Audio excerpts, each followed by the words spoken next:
ఆధ్యాత్మిక బంధువులందరికీ కూడా నమస్సులు. నేను మీ వేదాంతం వెంకట హర్నాథ్. ఈరోజు శ్రీరామనవమి సీతారాముల కళ్యాణం సందర్భంగా ఈ కార్యక్రమాన్ని మీకు చూపబోతున్నాను.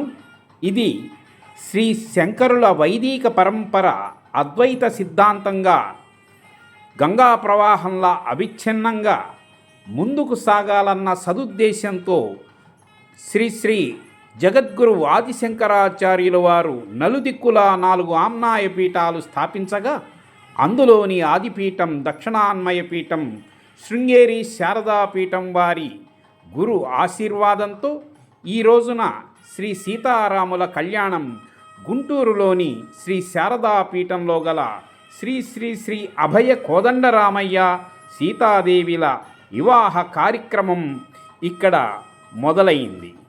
ఈ వేడుకనంతా కూడా మీకు చూపబోతున్నాను. శ్రీరాముడు ధర్మస్వరూపుడు. ఆయన కళ్యాణం ద్వారా ధర్మం స్థాపించబడినట్లుగా భావిస్తారు. సీతారాముల పరిపూర్ణ దాంపత్య జీవితం యొక్క ఉదాహరణ వారి కలయిక ద్వారా కుటుంబ జీవితం యొక్క గొప్పదనాన్ని చూపుతుంది. అదేమిటో సిద్ధం చేస్తున్నారు ఆచార్యుల వారు, చూద్దాం.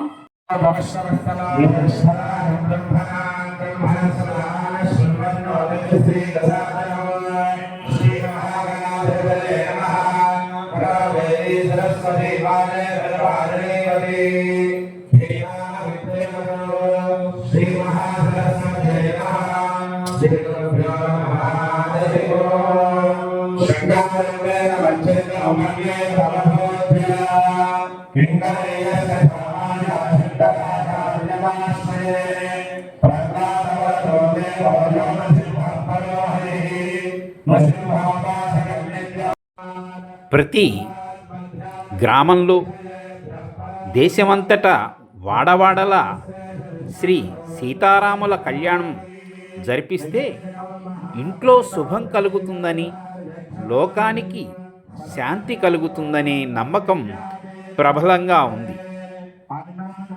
ఈ రోజున ఇక్కడికి 150 మంది దంపతులు వచ్చి ఈ కళ్యాణంలో భాగమయ్యారు.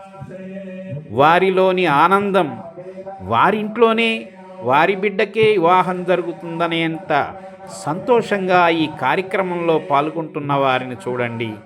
ఆహా! సీతారాముల కళ్యాణం చూస్తే భక్తులకు పాపాలు తొలగిపోతాయి.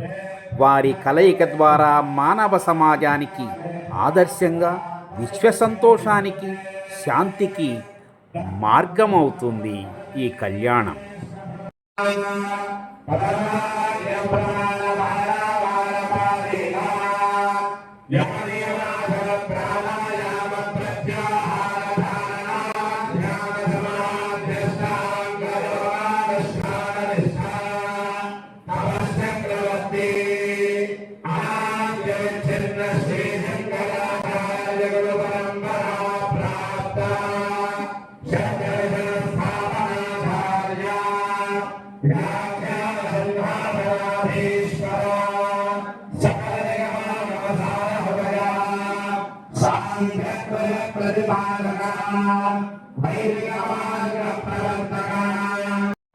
ఇప్పుడే ఆ పీఠం యొక్క గురువులని ప్రార్థించుకున్నారు.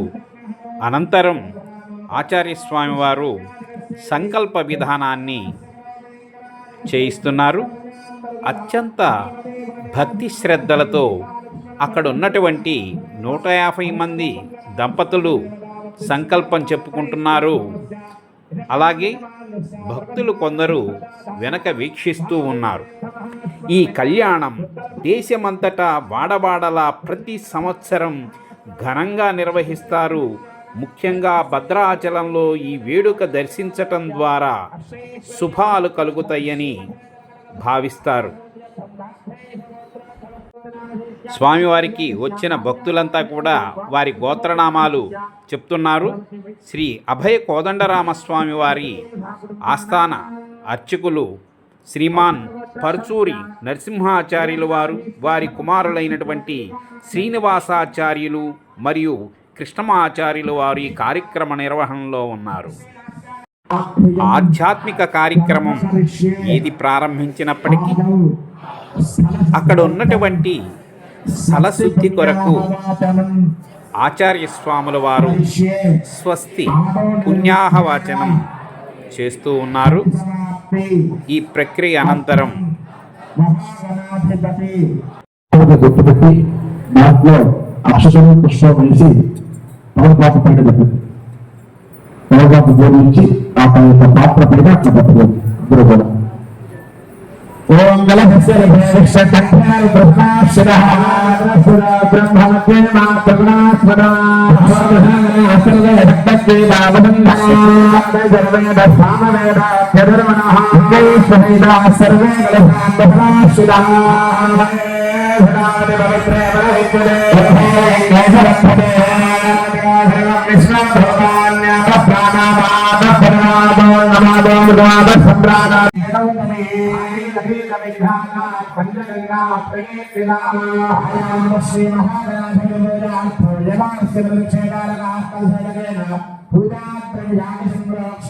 పక్కనటువంటి పుష్పాల మీద పసుపు గుండం మీద అక్షరాల మీద అన్ని కూడా ప్రొఫెషన్ అందరూ కూడా తమలపాకు తీసుకొని గణపతిని సంప్రోక్ష్య మరలా నీళ్ళు తీసుకొని గణపతి మీద చదవండి.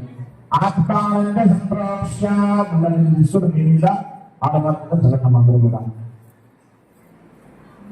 ఆకు బొడుగు ఇచ్చి గణపతి యొక్క శిరస్సు మీద ఇట్లా బొడుగు ఇచ్చి పెట్టండి. ఆకులు అందరూ కూడా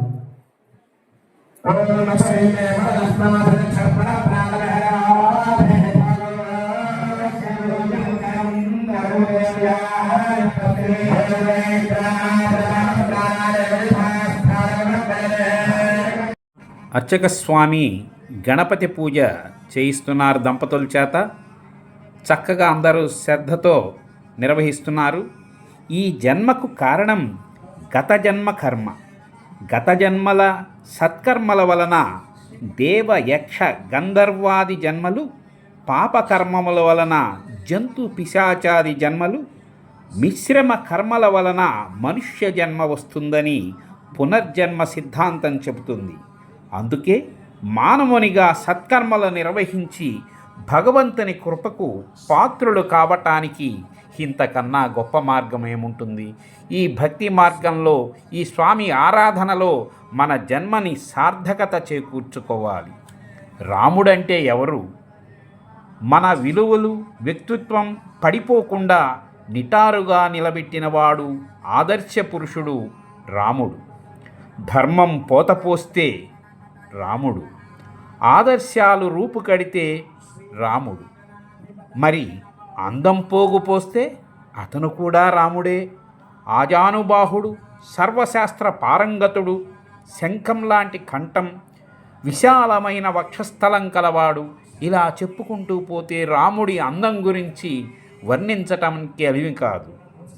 లోకం కోసం దేవుడే దిగి వచ్చి మనిషిగా పుట్టినవాడు కదా రాముడు. ఎప్పటి త్రేతాయుగం, ఎన్ని యుగాలు దొర్లిపోయినాయి. అయినా మన మాటల్లో, చేతల్లో, ఆలోచనలో అడుగడుగునా రాముడే. మన హృదయం నిండా రామనామమే నిలిచిపోయింది. చిన్నప్పుడు మనకు స్నానం చేయించగానే అమ్మ నీళ్లను చల్లుతూ శ్రీరామ రక్ష సర్వ జగద్రక్ష అనేవారు. ఆ మాటలు మీకు ఇంకా గుర్తుండి ఉంటాయి. బొజ్జలో ఇంత పాలు పోసి ఉయ్యాల్లో పడుకోబెట్టిన వెంటనే అమ్మ పాడే పాట రామాలాలి మేఘశ్యామాలాలి అనే పాటని మనం వింటుంటాం. మరి ఈనాటి తల్లులు ఏం చేస్తున్నారో మనం చూస్తున్నాం. అంటే ఈ తరానికి రాముడు సంగతి పూర్తిగా తెలియకనే పాపం.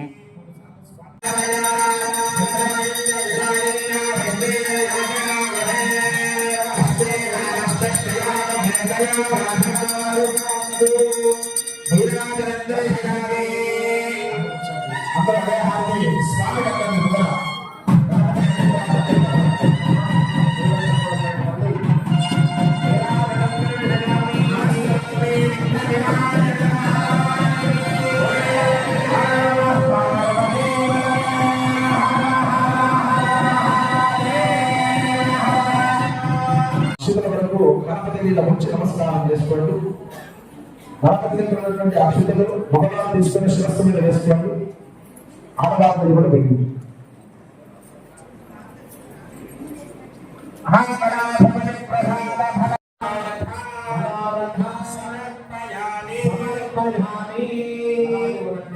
తమలపాకుని ఒకసారి కదిలించండి అందరూ కూడా.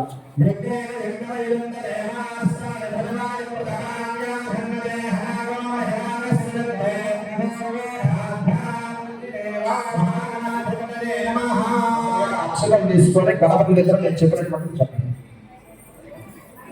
శోభనార్థే శోభనార్థే హేమాయ హేమాయ పునః పునః ఆకలనాయ చ ఆకలనాయ నమః ఆకలనాధిపతయే నమః ఆకలనాధిపతయే నమః ప్రవేశయామి.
లక్ష్మీ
శ్రీ సీతా లక్ష్మణ సమేత అభయ యొక్క శాంతి కళ్యాణ మహోత్సవ సందర్భంగా అత్యంత భక్తి శ్రద్ధలతో నమస్కరించి సమర్పించినటువంటి బుద్ధాల గురించిన పండు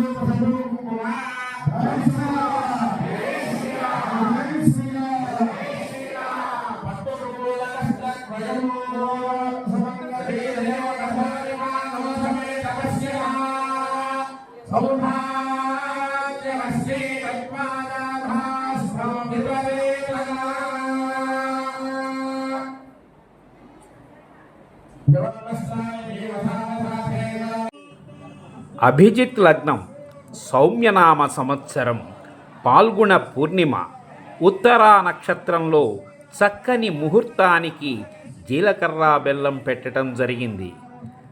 కన్యాదానం చేస్తూ జనక మహారాజు అంటున్నాడు, నా కుమార్తె సౌందర్యవతి, సుకుమారి, లావణ్యవతి సీతాదేవి అయోనిజ. ఈమె మా వంశానికి ప్రతీక. ఇటువంటి నా కుమార్తె సీతాదేవిని నీకు సహధర్మచారిణి అయి ధర్మ అర్థ కామాలు అనే త్రివర్గాల ఆచరణలోనూ కష్టసుఖాలలోనూ నీకు తోడుగా నీడగా ఉంటుందయ్యా రామయ్య. ఈమెని స్వీకరించు, నీకు శుభమగుగా కానీ దీవించాడు జనకుడు.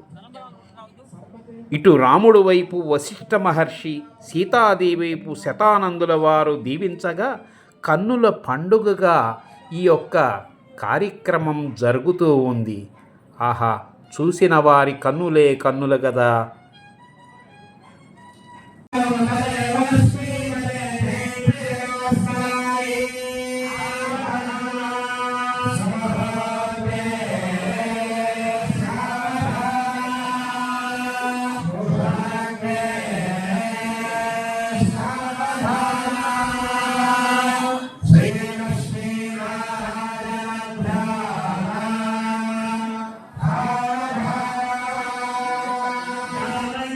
కమలామలాంజలి పుటేయ పద్మరాగాయిత నిస్నారాఘవమస్తకే జగిర సత్కుంద ప్రసూనాయిత సస్యాశ్యామలకాయ కాంతి గలితాయ ఇంద్రనీలాయిత ముక్తాస్తా శుభదా భవంతు భవతః శ్రీరామ వైవాహికా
సీతారాఘవయో వివాహ సమయే దేయాదిలం మంగళో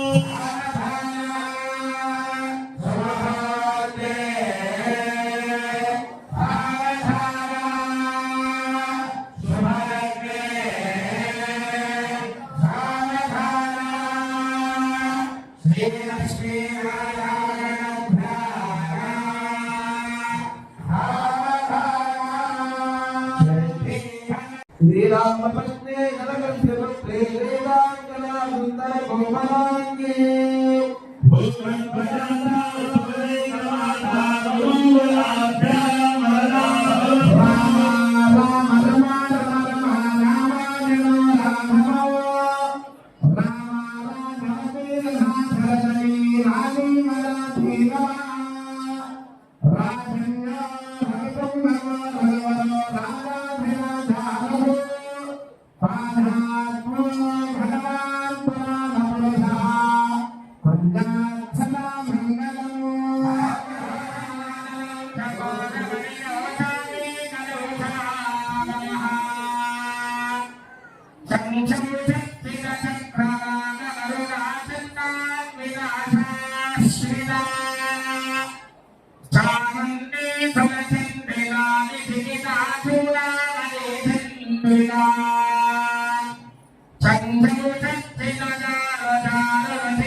శ్రీ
ఆచార్య స్వామివారు కర్తలకు పీటల మీద కూర్చున్న దంపతులకు ప్రధాన దేవాలయం నుండి తలంబ్రాలు, పట్టు పీతాంబరాలు, అక్కడికి కావలసినటువంటి సంబారాలు, హారతలతో ఆడబడుచులు పెళ్లి మండపానికి బయలుదేరుతున్నారు.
పెళ్లి మండపానికి అందరూ ముత్యాల తలంబ్రాలు, పట్టు పీతాంబరాలు తీసుకొని వచ్చేస్తున్నారు. అక్కడ ప్రాంగణమంతా కూడా జై శ్రీరామ్ జై శ్రీరామ్ అనే నినాదాలతో మారుమోగిపోతుంది. ప్రతి ఒక్కరి హృదయం ఉప్పొంగుతుంది. రాముని యొక్క, సీతారాముల యొక్క తలంబ్రాల దృశ్యాన్ని చూడాలని ప్రతి ఒక్కరూ తహతహలాడుతున్నారు. అక్కడ ఉన్నటువంటి భక్తులంతా కూడా.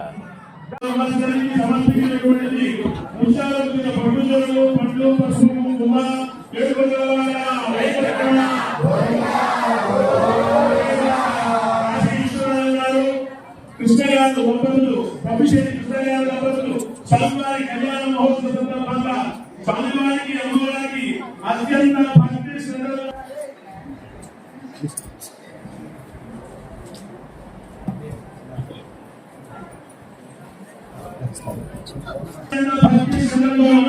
సమర్పించినటువంటిది ముఖ్యంగా పండ్లు పసుపు కుంకుమ గోవిందా.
స్వామివారి పాదుకలకు దంపతులంతా కూడా తలంబ్రాలు సమర్పిస్తూ తమ జీవితం ధన్యత నొందినట్లుగా భావిస్తున్నారు. ప్రతి ఒక్కరూ ఆ యొక్క స్వామివారి పాదుకలకు చక్కగా భక్తిపూర్వకంగా సమర్పిస్తున్నారు తలంబ్రాలు.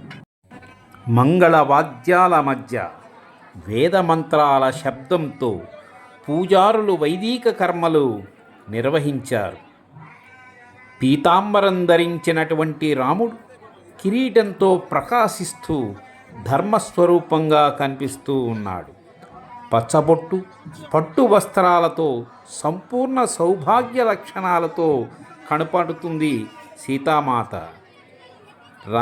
రాముడు సీత వేదమంత్రాల సాక్షిగా సప్తపదులు వేసి వివాహ బంధంలోకి అడుగుపెట్టడం మనం చూశాం. దేవతలు, ఋషులు ఆనాడు ఇవన్నీ కూడా చూసి ఉన్నారు కనుల పండుగగా. కానీ ఈ కళ్యాణాన్ని దర్శించడానికి మానవులైన మనకు ఇప్పుడు చక్కని అవకాశం కలిగింది. ఈ ఘట్టం నిజమైన ప్రేమ, ప్రతిభత, ధర్మాన్ని చూపుతుంది. ధర్మపాలనతో దేశానికి ఆదర్శమూర్తిగా నిలిచాడు శ్రీరామచంద్రుడు. నా మనసంతా కూడా ఆ రాముడు మీదే ధ్యాస ఉంచి ఈ వీడియో చేయటం జరిగింది. ఇది మీ అందరికీ సంతృప్తిని కలగజేస్తుందని భావిస్తున్నా. మరిన్ని ఆధ్యాత్మిక కార్యక్రమాలు మీ ముందు ఉంచటానికి మీరు లైక్ చేయండి, షేర్ చేయండి, సబ్స్క్రైబ్ చేయండి. ధన్యవాదాలు.